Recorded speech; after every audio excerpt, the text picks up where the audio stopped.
इस जाति जनगणना में पता चला कि 36% आबादी जो है वो एक्सट्रीमली बैकवर्ड क्लास की है। देखिए, लेकिन अभी तक जो है मंडल कमीशन का जो इम्प्लीमेंट किया गया उसमें ये हुआ कि जो लागू करवाया वही गायब हो गया। तो लालू, नीतीश, मुलायम सिंह सब लोग को सत्ता मिला बिहार, यूपी में। तो अब ये लोग कैसे ये दावा कर सकते हैं कि हम ही जो है वो ईबीसी का कल्याण करेंगे?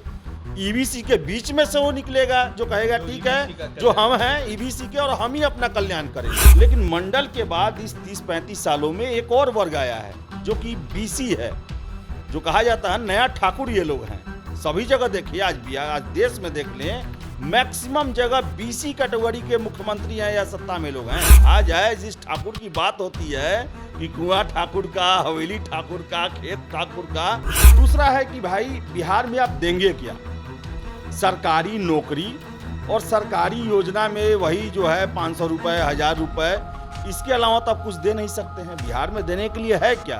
18 साल नीतीश जी शासन कर लिए हैं और उनका तो यही कहता है विशेष राज्य नहीं मिलेगा तो हम कुछ कर ही नहीं पाएंगे। बिहार में 2 डिप्टी सीएम ईबीसी वर्ग से रखा गया था, रेणु देवी, तारकिशोर प्रसाद। और लगातार बीजेपी बिहार में ईबीसी वर्ग पर काम कर रही है, एससी वर्ग पर काम कर रही है वो। तो ऐसा नहीं है कि ये जो आया है जातीय जनगणना का रिपोर्ट ये नीतीश कुमार करा दिए तो उनको फायदा हो जाएगा। वो जो है अपने लिए भी एक प्रतिद्वंदी ढूंढ लिए हैं, क्योंकि बिहार एक जो एक्सपेरिमेंट जगह भी हुआ है, एक्सपेरिमेंट भी हुआ है। अगर इसको बीसी कैटेगरी भुनाने में अगर कामयाब रहेगी तो अन्य राज्यों में भी मांग किया जाएगा। अगर कामयाब नहीं रहेगी तो फिर इसे यहीं पर दफन कर दिया जाएगा बिहार में ही। नमस्कार, द बिहार टॉप देख रहे हैं। मैं हूं अमृतेश और आज हम बात करेंगे बिहार में जातीय जनगणना का जो आंकड़ा आज जारी हो गया है उसमें सबसे ज़्यादा जो संख्या है वो 63% ओबीसी का बताया गया है और वही 19% एससी वर्ग के हैं और लमसम 16% है जो जनरल के हैं। इसी मुद्दे पे बात करने के लिए हमारे साथ हैं आदेश पुरी जी। जातीय जनगणना का आंकड़ा आज जारी हो गया है, इससे क्या फ़ायदा होगा? देखिए, जातीय जनगणना जारी हो गया और बता दें आपको कि बिहार पहला राज्य है जो कि इस जातीय जनगणना के रिपोर्ट को जारी किया है। इससे पहले कर्नाटक भी करा चुका है, तेलंगाना भी करा चुका है, बहुत सारे राज्य कराए, लेकिन जारी कोई नहीं किया। नीतीश कुमार जी का जो ये सपना था कि बिहार में जातीय जनगणना हो, आज वो पूरा हुआ उनका। और इसके साथ साथ बता दें हम कि इस जातीय जनगणना में जातियों की संख्या के साथ साथ उनकी आर्थिक स्थिति और सामाजिक स्थिति की भी गणना की गई है। लेकिन अब आगे क्या होगा? अब इसको लेकर नीतीश कुमार जी बोले हैं कि कल सर्वदलीय बैठक होगा। देखिए, इस जो जनगणना हुआ है इसमें एक चीज़ क्लियर हो गया है कि ओबीसी जो वर्ग है, ईबीसी और बीसी मिलाकर ये 63% है। और इनका जातीय जनगणना कराने का सिर्फ एक ही उद्देश्य था कि हम जो है जाति आधारित जो राजनीति है उसको और बिहार में मजबूत करें, और यही कारण है कि सबसे पहले जातियों की संख्या बताई गई। अब देखिए इसमें होगा क्या कि अब ये जो बीसी वाले हैं, लालू हैं, नीतीश है, जो देखा जाए तो मंडल कमीशन के का जो रिपोर्ट का जो परिणाम होगा उसमें सबसे ज़्यादा उसका फ़ायदा उठाया जो आज बीसी जातियाँ हैं, चाहे वो यादव हों, कुर्मी है, बिहार में अगर बात करें तो कोयरी है, बनिया है, ये लोग इसका फ़ायदा उठाया है, लोग लाभान्वित हुआ। और अब जो है इस जाति जनगणना में पता चला कि 36% आबादी जो है वो एक्सट्रीमली बैकवर्ड क्लास की है। तो अब देखिए कि ये जो रिजर्वेशन जो है, ये गणना जो है, इसका क्या इतिहास रहा है कि 1990 में वीपी सिंह जो थे, राजपूत जाति से थे, वो ओबीसी आरक्षण लाए, वो लागू किए, वो ये सारा आरक्षण के लिए ही है। और देखिए अब बीसी कैटेगरी जो है वो ला रही है और इसमें पता चल रहा है कि ईबीसी वर्ग जो है वो ज़्यादा है। देखिए अब जो है ये लोग सोच रहे हैं जो ओबीसी कैटेगरी जो है, जो भी यादव हैं, को लालू, नीतीश, ये लोग जो हैं ये लोग सोच रहे हैं कि अब हम इनकी राजनीति करेंगे तो इनका जो है वोट हमको मिलेगा। देखिए, लेकिन अभी तक जो है मंडल कमीशन का जो इम्प्लीमेंट किया गया उसमें ये हुआ कि जो लागू करवाया वही गायब हो गया सत्ता से। भाई जब आप किसी को सुदृढ़ करने की बात करते हैं तो ऐसा नहीं, जैसे मंडल कमीशन में क्या हुआ कि बीपी सिंह लाएं तो ओबीसी वर्गों ने कहा कि ठीक है, आप हमें सामाजिक न्याय करना है तो हमें सत्ता दें आप। तो लालू, नीतीश, मुलायम सिंह सब लोग को सत्ता मिला बिहार, यूपी में। तो अब ये लोग कैसे ये दावा कर सकते हैं कि हम ही जो है वो ईबीसी का कल्याण करेंगे? ईबीसी के बीच में से वो निकलेगा जो कहेगा ठीक है जो हम हैं ईबीसी के और हम ही अपना कल्याण करेंगे। और हुआ भी, मंडल कमीशन के बाद ओबीसी जातियां जो हैं, खासकर यादव है, कुर्मी है, कोयरी है, ये सब जाति मजबूत हुई, इनका सामाजिक आधार बढ़ा, सामाजिक न्याय आया। तो उसी तरह अब ये सोचना इसमें अब कि जो बीसी कैटेगरी है, मिस यादव कुर्मी मिलके जो हैं वो ईबीसी कैटेगरी का कल्याण करेंगे और उनका नेतृत्व यही करेंगे, ये जो है इसके परिणाम उल्टा हो सकते हैं। हो सकता है कि उनके वर्ग से ही कोई आए और कहे कि नहीं हमें अपने सत्ता चाहिए क्योंकि 36% हमारा है, समझ रहे हैं ना। और यही लोग बीसी कैटेगरी को ही बांटा है। नीतीश जी ही बिहार में आए तो बीसी को 10% और ईबीसी को जो है वो 17% रिजर्वेशन दिए। तो देखिए ये तो इसका एक हो सकता है आगे का परिणाम। दूसरा है कि भाई बिहार में आप देंगे क्या? सरकारी नौकरी और सरकारी योजना में वही जो है 500 रुपये, 1000 रुपये, इसके अलावा तो आप कुछ दे नहीं सकते हैं। बिहार में देने के लिए है क्या? 18 साल नीतीश जी शासन कर लिए हैं और उनका तो यही कहता है विशेष राज्य नहीं मिलेगा तो हम कुछ कर ही नहीं पाएंगे। अब देखिए हमें भी बिहार में डाला गया है पिछड़ी जातियों में, बीसी कैटेगरी में डाला गया है। मेरा संख्या जो है 0.3692 मेरे गोस्वामी समाज का है। अब बताइए मेरा कितना हिस्सेदारी होगा? मेरा तो 0.3692% मेरा आ रहा है। तो भाई अगर ये 85-15 और क्या क्या बात चल रहा है, हम तो गायब हो जाएंगे। हमारा क्या होगा इसमें? आखिर पिछड़ा जाति होने का हमको ये सजा मिलेगा कि अब ठीक है, अब जो जाति हैं जिनका कुछ परसेंटेज में है, मान लीजिए एग्जाम्पल में 100 सीट के लिए बहाली निकलता है, 15% उसमें जनरल के लिए आपने कर दिया। फिर हुआ कि 27% आप बोले कि बीसी में रहेगा। उस 27% बीसी में मेरा तो 0.3 है भाई, तो हमारा क्या होगा? और ऐसे सैकड़ों जातियां हैं, दर्जनों जातियां हैं जिनका 1 पॉइंट से भी कम है। और आप नौकरी के अलावा आरक्षण का कोई दूसरा जगह पर तो यूज दिखाई नहीं देता है। नौकरी चाहे शिक्षा के क्षेत्र में ही, आप स्कूल में एडमिशन कराएं, कॉलेज में एडमिशन कराएं, इसके अलावा तो बिहार सरकार में जाति का होने का कोई दूसरा लाभ तो है नहीं।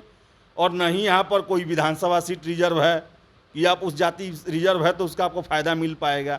तो अब मुझे जानना है कि भाई इसका इम्प्लीमेंटेशन किस तरह होगा और क्या क्या करें कि एक एक जाति का हमको आधार पता चल जाएगा तो और डेवलपमेंट करने में फ़ायदा होगा। कैसे डेवलपमेंट हो पाएगा? अब मुझे जानना है कि आर्थिक आधार, जो आर्थिक सर्वे का बात हुआ है, आर्थिक सर्वे में आपने केवल जो बोल दिए गए वो आपने डाटा ले लिया। अब मैं ग्राउंड स्थिति बताऊं कि कितने जगह लोग हैं। तो बिहार में क्या है कि सरकार जब भी कोई सर्वे कराती है तो लोग अपने आप को गरीब ही बताते हैं। उनको लगता है कि कोई योजना चलेगा तो हमको लाभवा मिल जाएगा उसका। ऐसे बीपीएल हुआ और सब जो चला हुआ था, जिसके पास 5 एकड़ ज़मीन है वो बोलेगा 1 कट्ठा ज़मीन है, जिसका घर अपना पक्का का रहेगा वो बोल देगा कि मेरा घर नहीं है, भाड़ा पर रहते हैं। और ऐसा हुआ है। आपने जो है वो लोगों से मुंह से पूछ कर किया है आपने। अगर आप उनका आय प्रमाण पत्र ये सब जो ब्लॉक से बनता है उसको आप यूज करते हैं, समझ रहे हैं ना, तो ये आर्थिक स्थिति तो सही से पता चल नहीं पाएगा। ये आज बताइए कौन बोलेगा सरकारी सर्वे होगा जिसमें आपको कागज नहीं देना है, जिसके पास 200 एकड़ जमीन भी होगा वो भी बोलेगा 2 एकड़ जमीन है, समझ रहे हैं ना। तो ये सही आर्थिक आधार का कैसे पता चल पाएगा अगर आप डॉक्यूमेंटेशन नहीं करवाते हैं उसका? अब एक सवाल ये उठता है कि वही अति पिछड़ा की राजनीति नीतीश कुमार कर रहे हैं और वही पिछड़ा की राजनीति भाजपा यानी नरेंद्र मोदी की सरकार में हो रही। तो अब सवाल उठता है कि ये जो जातिगत सर्वे आया, इससे नरेंद्र मोदी या एनडीए अलायंस को कितना परेशानी हो सकेगा? देखिए मंडल जब तक आया था ना, उसमें तक 2 वर्ग था, एक पिछड़ा और एक जो है सवर्ण था। लेकिन मंडल के बाद इस 30-35 सालों में एक और वर्ग आया है जो कि बीसी है, जो कहा जाता है नया ठाकुर। ये लोग हैं सभी जगह। देखिए आज देश में देख लें, मैक्सिमम जगह बीसी कैटेगरी के मुख्यमंत्री हैं या सत्ता में लोग हैं, मैक्सिमम जगह। अब देख लिए बिहार में बीसी हैं, फिर से देख लें मध्य प्रदेश में शिवराज सिंह चौहान बीसी हैं, वो भी ओबीसी आते हैं। फिर से आप देख लें ये गुजरात में देख लें, वो भी ओबीसी समाज से आते हैं। मैक्सिमम जो है वो ओबीसी से आते हैं। ओबीसी का दबदबा रहा है, प्रधानमंत्री ओबीसी से हैं, सबसे बड़ा देख लियो प्रधानमंत्री ओबीसी है। तो ये लोग भी अब ठाकुर बन चुके हैं। कहा जाए जिस ठाकुर की बात होती है कि कुआं ठाकुर का, हवेली ठाकुर का, खेत ठाकुर का, तो आज जो है ये लोग ठाकुर बन चुका है। अब सबसे बड़ा प्रश्न है कि क्या ईबीसी अपने पालनहार और खेवनहार बीसी कैटेगरी को मानेगी? क्या इनको सत्ता देगी? ये सबसे बड़ा प्रश्न है। क्या इन पर वो विश्वास करेगी? क्योंकि आखिर देख लें आप, तो मंडल कमीशन जो था वो रिकमेंड कौन करवाया? जनता पार्टी सरकार। लागू कौन करवाया? बीपी सिंह सरकार।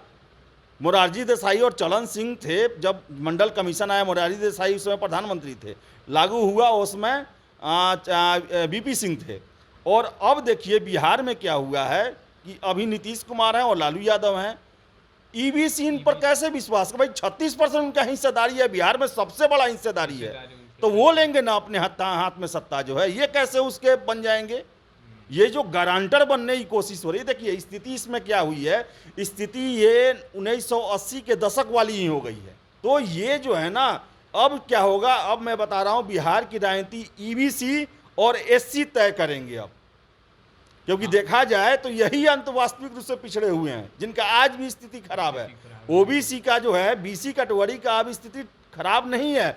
अब समाज में आप कहीं भी देख लें, यादव जाति हुआ, कुर्मी हुआ, कोयरी हुआ, बनिया हुआ, वो जनरल के साथ घुल मिल गए हैं। सारा कुछ जो है समाज में जो एक समरसता आ चुका है। लेकिन अभी भी ईबीसी और एससी जो हैं वो दोनों की स्थिति खराब है और उनका हिस्सेदारी सबसे ज़्यादा है। अगर आप मिला के देखें तो 36% वो और 19% एससी। कितना हो रहा है? लगभग ये हो जा रहा है 56% हो जा रहा है। तो ये सबसे बड़ा वोट बैंक है। और ये जो है, ये मुझे नहीं लगता है कि ये बीसी पर विश्वास करेंगे। इनके बीच से एक नया नेतृत्व उभरेगा। और आपको बता दें कि आपने पूछा कि एनडीए या इंडिया को फ़ायदा होगा। आप देख लें, एनडीए जो है ईबीसी पर बहुत ज़्यादा काम की है। बिहार में 2 डिप्टी सीएम ईबीसी वर्ग से रखा गया था, रेणु देवी, तारकिशोर प्रसाद। और लगातार बीजेपी बिहार में ईबीसी वर्ग पर काम कर रही है, एससी वर्ग पर काम कर रही है वो। तो ऐसा नहीं है कि ये जो आया है जातीय जनगणना का रिपोर्ट, ये नीतीश कुमार करा दिए तो उनको फ़ायदा हो जाएगा। वो जो है अपने लिए भी एक प्रतिद्वंदी ढूंढ लिए हैं। देखिए क्या होता है। देखिए अब इस पर कुछ भी कहना मुश्किल है। बिल्कुल। अब एक और अंतिम सवाल रहेगा कि जब महिला बिल का चर्चा चल रहा था सदन में, तो उसमें मतलब अधिकतर जो अपोजिशन की पार्टी थी वो बोल रही थी कि महिला बिल आए कोई बुरा बात नहीं है, उसका हम समर्थन करते हैं, लेकिन इसमें जातीय आधारित जनगणना पे वो लोग बहुत ज़्यादा फोकस कर रहे हैं। चाहे आप राहुल गांधी, सोनिया गांधी, सब लोग बोल रहे थे। तो क्या अब इससे देश की राजनीति में क्या वहाँ पे भी अब कास्ट सेंसस की मांग होगी कि कास्ट सेंसस करवाया जाए और जिसकी जितनी हिस्सेदारी है उनको उतना? देखिए मांग, अब देखिए बिहार में इसका अगर पॉजिटिव फायदा होगा तो पूरे देश में मांग की जाएगी। देखिए बिहार एक जो है एक्सपेरिमेंट जगह भी हुआ है, एक्सपेरिमेंट भी हुआ है। अगर इसको बीसी कैटेगरी भुनाने में अगर कामयाब रहेगी तो अन्य राज्यों में भी मांग किया जाएगा। अगर कामयाब नहीं रहेगी तो फिर इसे यहीं पर दफन कर दिया जाएगा बिहार में ही। हाँ, अगर ईबीसी और एससी कैटेगरी यूनाइट होकर, जिस तरह लालू यादव जो पिछड़ों को मिला के 1990 के बाद बिहार में एक अपना शासन स्थापित किया, अगर ये दोनों मिल के अगर एक फ्रंट बना लेते हैं तो इनका सत्ता आ जाएगा। फिर वही बिहार में, पूरे देश में, बिहार ही नहीं पूरे देश में चलेगा कि ईबीसी और एससी जो हैं एक साथ मिलकर कहेंगे कि नहीं होना चाहिए और हमें उतना हिस्सेदारी मिलना चाहिए। ये दोनों गठबंधन कर लेंगे इसके लिए। लेकिन अगर बिहार में ये सक्सेसफुल नहीं रहा तो फिर दूसरे राज्य नहीं कराने वाले हैं, इतना तय है इसमें। और अभी देख लीजिए ना, दूसरे राज्य भी तो कराए ना, आखिर क्यों नहीं जारी किए?